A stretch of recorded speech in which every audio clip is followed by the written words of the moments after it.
Alam mo, hindi mo nasapawan yung oras ng ibang speakers. Kasi ako, pag naglo-closing ako, para akong in-Armalite eh. Thank you. Wala namang ganyan. So, ganito guys, okay? Ganito. Testimonial. Ang before, dapat 5 minuto lang.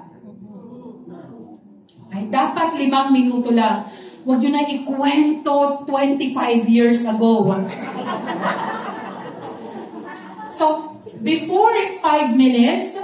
And usually, guys, naalala nyo yung nag-moderator ako dito sa Grand Testimonial? Yes. Ito lang yung format na ginamit ko para exciting ba?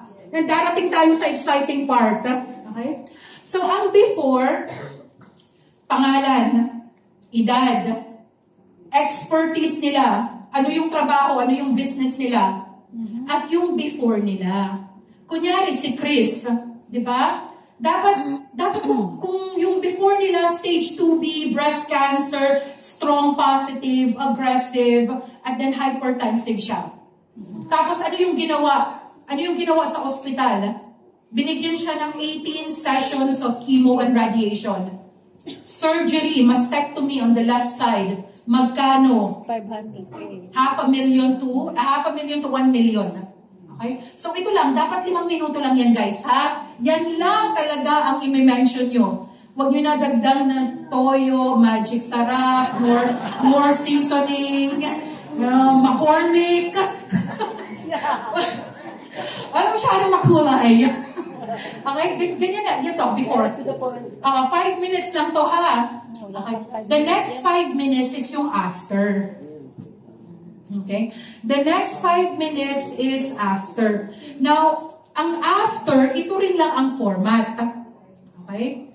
Kailan nagsimula ng pure tear? Ano yung dosage? Ilang buwan tinake? Ano yung healing crisis niya? Tapos, laboratory na.